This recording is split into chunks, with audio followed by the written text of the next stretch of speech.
Salatullah, salamullah. Wa ala alihi wa sahbihi wa mawalah wa la hawla wa la quwata illa billahi wa ba'du.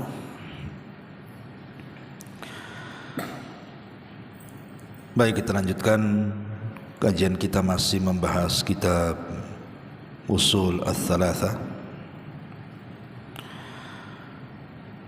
dan kita masuk pada perkataan muallif rahimahullahu taala, i'lam rahimakallah annahu yajibu ala kulli muslimin wa muslimatin ta'allumu hadihi thalathi masail wal amalu bihinna. Al-ula anna Allaha khalaqana wa razaqana wa lam yatrukna hamala bal arsala ilayna rasulan faman ata'ahu dakhalal jannata wa man asahu dakhalan nara. Wa dalilu qauluhu ta'ala inna arsalna ilaykum rasulan syahidan alaykum kama arsalna ila fir'auna rasula fa asa fir'aunur rasula fa akhadnahu akhdaw wabila. Kata pengarang di sini, i'lam, ketahuilah. Kalimat i'lam selalu terulang-ulang dalam kitab yang dikarang oleh beliau, karena kalimat i'lam itu kalimat tanbih, kalimat di mana setelah kalimat ini pasti pengarang ingin menjelaskan sesuatu yang sangat penting. Makanya dimulai dengan kalimat i'lam. Rahimakallah, semoga Allah merahmatimu. Lagi-lagi Syekh pengarang mendoakan kita yang membaca kitab ini, dan ini menunjukkan kelembutan beliau kepada kita dengan mendoakan kita para pembacanya. Semoga Allah merahmati anda. Annahu yajibu ala kulli muslimin wa muslimatin, wajib atas setiap muslim laki-laki dan muslim perempuan, ta'allumu hadihi thalathi masaila, mempelajari tiga masalah wal amalu bihinna, dan disuruh untuk mengamalkannya.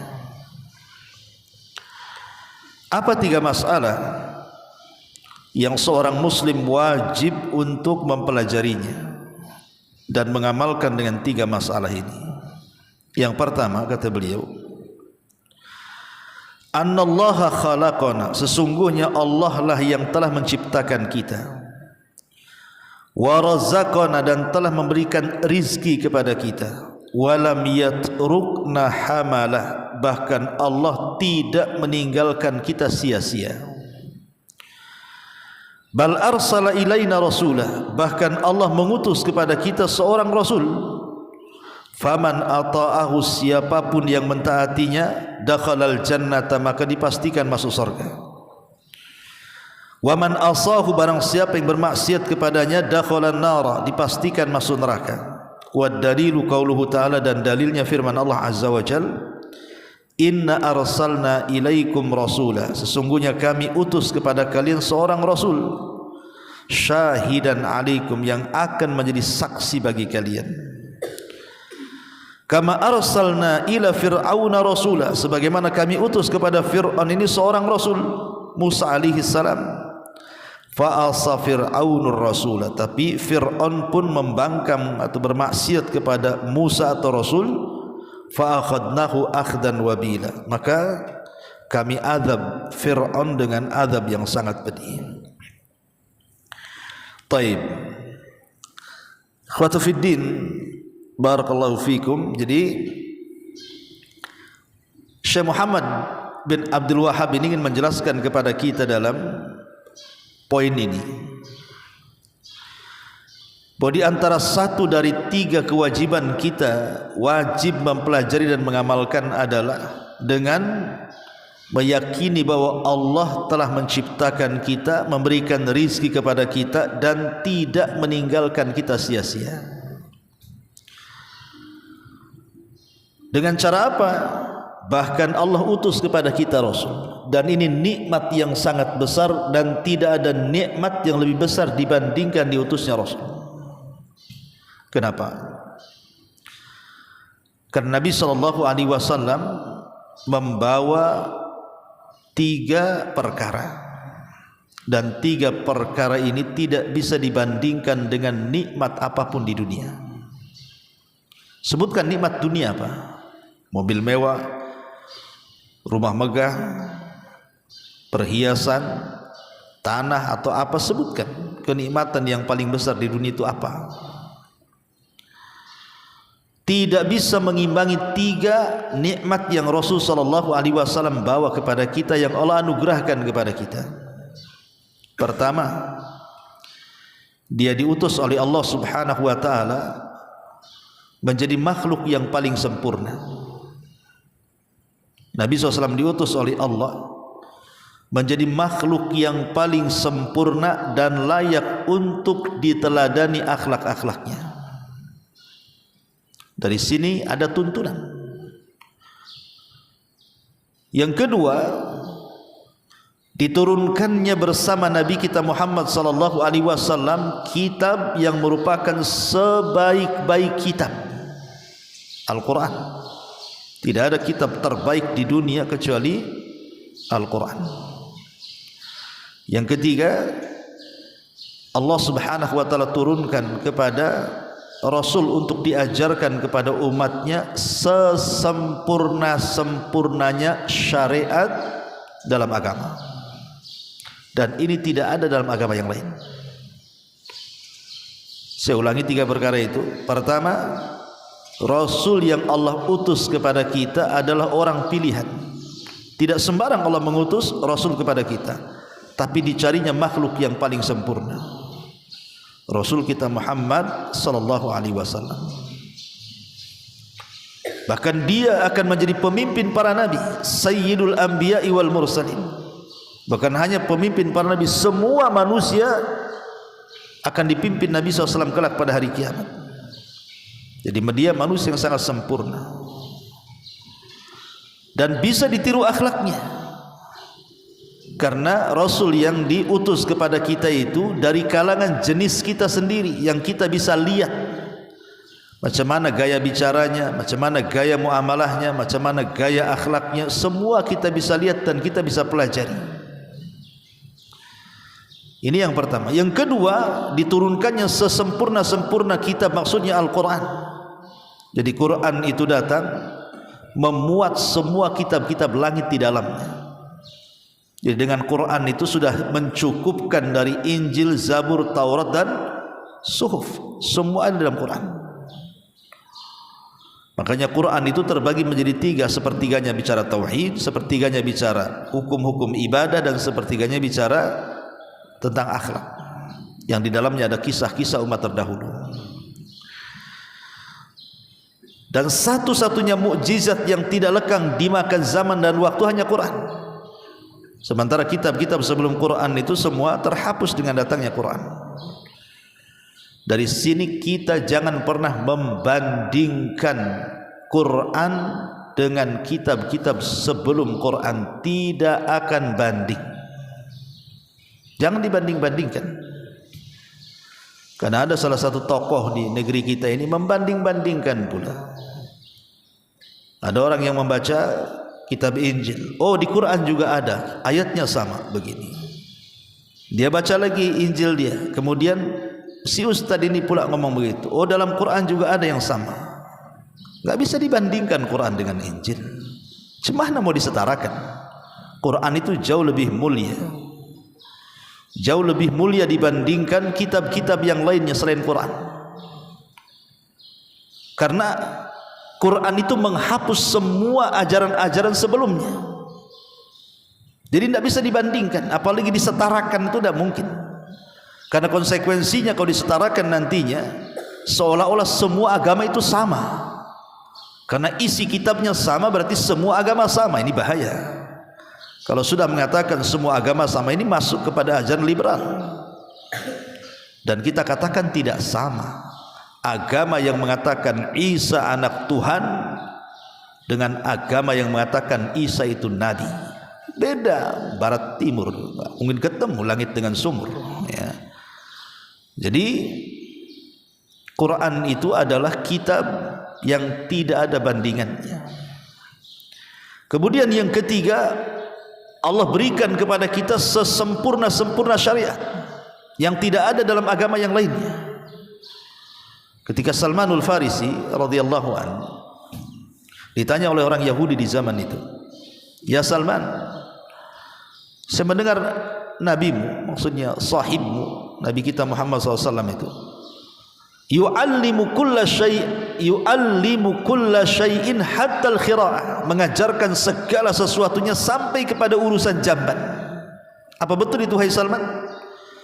Dengan bangganya Salman berdiri dan mengatakan, "Ajal, ya, yu'allimuna nabiyuna kulla syai'in hatta al-khira'ah." Ya, tentu saja Nabi kami mengajarkan sesuatu, segala sesuatunya sampai kepada urusan toilet, urusan jamban, semua diajarkan. Bagaimana cara masuk, bagaimana di dalamnya, bagaimana cara keluarnya, apa yang dibaca, semua diajarkan.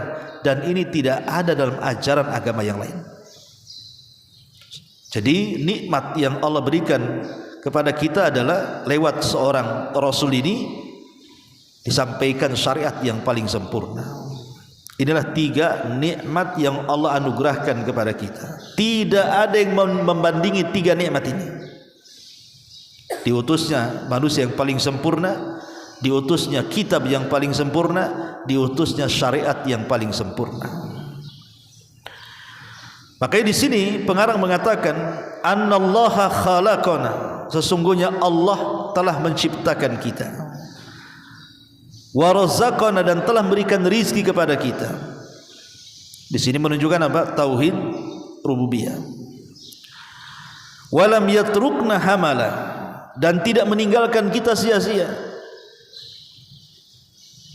Ketika Allah Subhanahu wa taala mengatakan, "Wa ma khalaqtul jinna wal insa illa liya'budun", tidaklah kami ciptakan jin dan manusia kecuali untuk beribadah. Apa Allah Subhanahu wa taala biarkan mereka begitu saja? Tidak tahu cara ibadahnya macam mana? Tidak, bahkan diutus Rasul mengajarkan macam mana cara beribadahnya. Karena tugas Nabi SAW itu yang paling penting adalah 2 perkara. Diutusnya Nabi kepada kita itu yang paling penting 2 perkara. Yang pertama, dia diutus untuk mengenalkan siapa Rabb kita, siapa Tuhan kita. Yang kedua, dia diutus juga bagaimana cara menyembah Rabb kita. Itulah 2 tugas Rasul yang paling penting, mengenalkan kepada kita siapa Tuhan kita. Yang kedua, mengenalkan kepada kita bagaimana pula cara menyembahnya. Dan ini sebuah fitrah yang Allah anugerahkan kepada kita, bahwa Islam itu agama yang lurus dengan fitrah. Apa maksudnya? Setiap bayi yang dilahirkan itu terlahir fitrah. Kullu maulud yuladu 'alal fitrah. Setiap bayi yang dilahirkan itu terlahir fitrah. Maksudnya terlahir muslim. Karena Rasul mengatakan, fa abawahu yuhawidanihi au yunassiranihi au yumajjisani. Bapaknya orang tuanya yang menjadikan dia Yahudi, menjadikan dia Nasrani, menjadikan dia Majusi. Titik sampai di sini hadisnya. Dan tidak dikatakan orang tuanya yang menjadikan dia muslim, karena memang sudah muslim ketika lahir. Labun bukti bahwa setiap bayi yang dilahirkan terlahir muslim itu, bahwa bayi yang dilahirkan itu sudah dikenalkan siapa Tuhannya, sudah ada perjanjian dengan Allah di alam ruh. Alastu bi rabbikum qalu bala, bukankah aku Rabb kalian? Ya, kata bayi. Kemudian ketika brojol saja bayi janin itu, kalau dia tumbuh, maka nanti kalau sudah besar pasti secara fitrah akan mencari siapa Tuhannya. Fitrahnya itu yang fitrah dia yang mencari siapa Tuhan. Gak mungkin saya tercipta begitu saja. Oh enggak, kamu tercipta dari orang tuamu. Loh, orang tuamu dari mana? Oh, dari orang tuanya lagi. Orang tuanya dari mana lagi? Orang tuanya sampai ke Adam nanti. Lah Adam siapa yang menciptakan? Di atas Adam. Pasti nanti ujung-ujungnya ke sang pencipta. Makanya sering saya analogikan, kalau kita lihat orang-orang primitif itu, orang yang di hutan, nggak ada sekarang lah. Anggaplah ada orang primitif, orang yang masih koteka, masih pakai pakaian-pakaian nggak jelas gitu ya. Nggak mungkin mereka itu hidup tanpa sesembahan. Pasti ada sesembahan yang mereka sembah. Entah nyembah batu, nyembah pohon, nyembah ular, nyembah gajah, nyembah, mesti ada lah, ada itu di hutan itu. Mesti mereka cari sesembahan. Tidak mungkin mereka tidak ada sesembahan. Pasti ada sesembahan. Entah yakin dengan klinik-klinik apa gitu kan. Ini yang mendatangkan ini yang mendatangkan. Pasti itu fitrah memang seperti itu. Cuman ketika fitrah ini tidak dibimbing wahyu, tidak datang utusan kepada mereka, maka fitrah itu akan berjalan sesuai dengan apa yang mereka lihat, sesuai dengan apa yang mereka dengar, sesuai dengan apa yang mereka pikirkan dalam benak otak mereka. Seperti ketika orang barat membuat film alien. Alien itu alien, makhluk planet tuh. Pertanyaannya apa? Barat tuh pernah ketemu alien? Enggak pernah. Ya mungkin mereka pernah ke planet-planet sana sini kan, yang bisa dinaiki dengan pesawat. Tapi apakah mereka melihat alien? Kenalan dengan alien, hidup bersama? Enggak, itu cerita karya mereka saja. Jadi kalau ada makhluk di langit semacam manusia, mungkin bentuknya kayak begini. Akhirnya dibentuklah sesuai imajinasi mereka. Bahwa alien itu identik kepalanya besar, kemudian telinganya panjang, dan begitu seterusnya. Boleh jadi kan? Mereka lo melihat aja nih, tidak. Itulah orang yang tidak pernah mendapatkan pengetahuan menggambarkan sesuatu, pasti akan ikut imajinasi.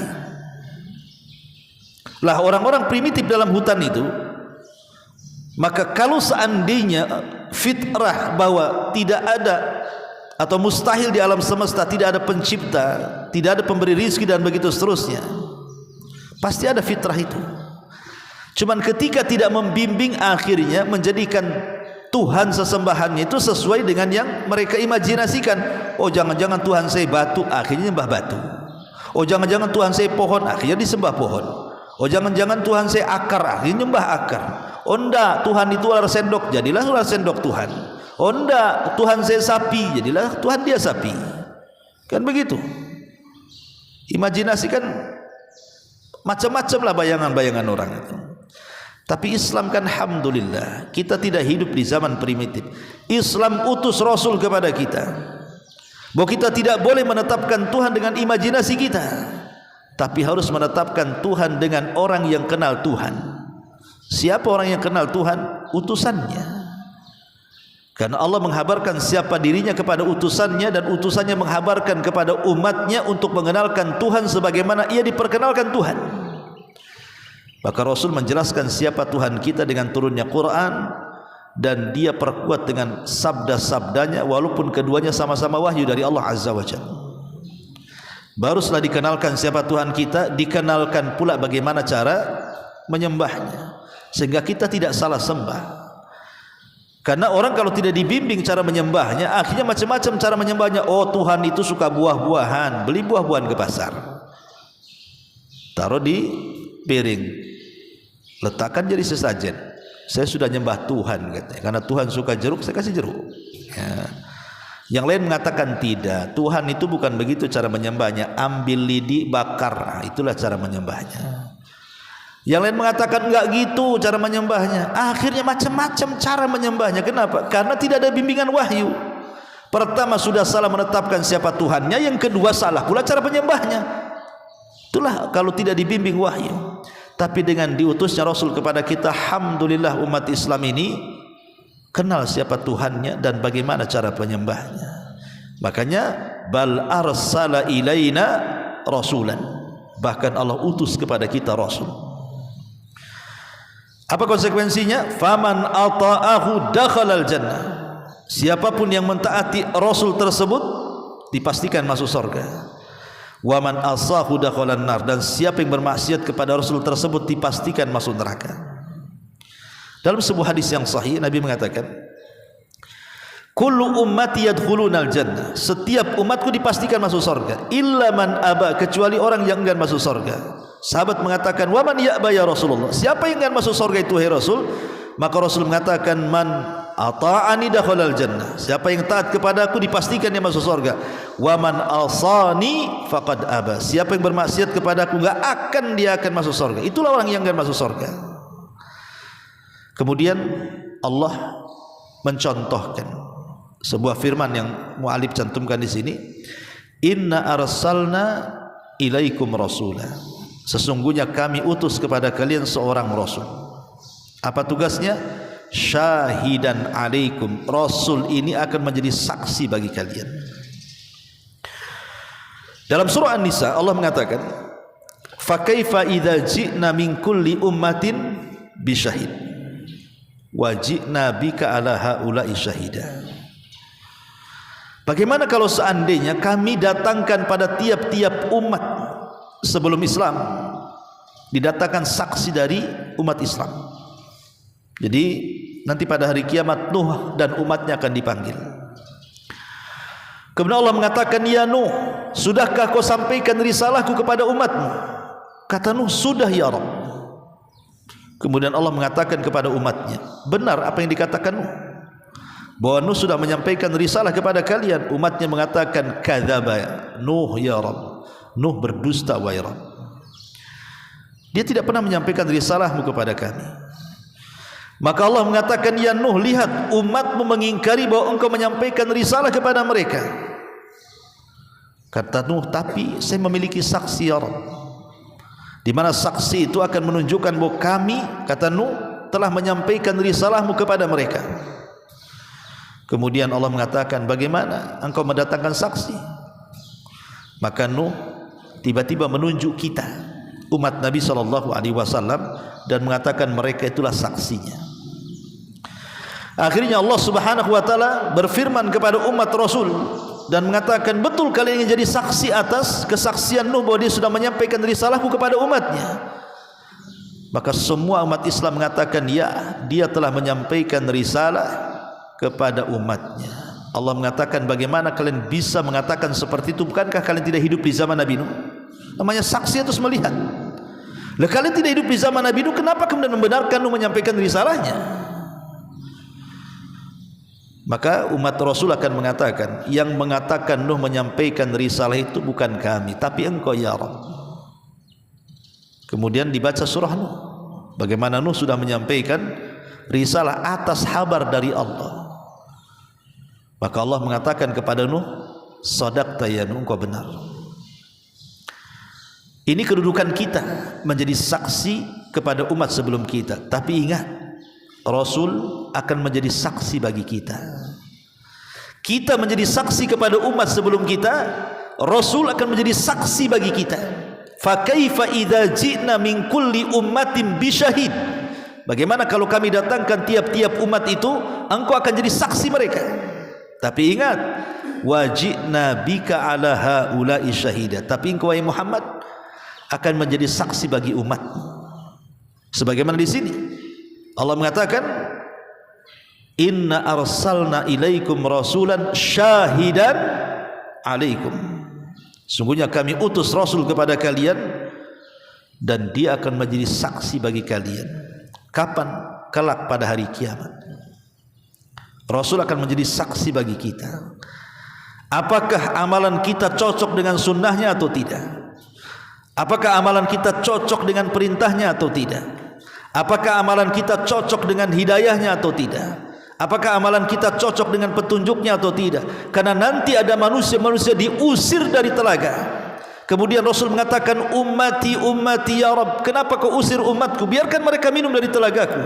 Tapi Allah katakan, ya Muhammad, innaka la tadri ma ahdatsu ba'daka innahum ghayyaru wa baddalu.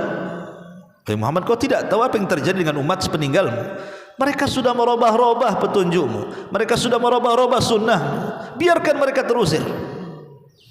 Rasul akan jadi saksi bagi umatnya kelak pada hari kiamat. Siapa yang ketika di dunia benar-benar mencintai Rasul, taat kepada Rasul, dengan orang yang hanya sekedar pengklaiman cinta kepada Rasul padahal dia paling benci dengan sunnah Rasul dengan banyak melakukan bid'ah dan penyimpangan.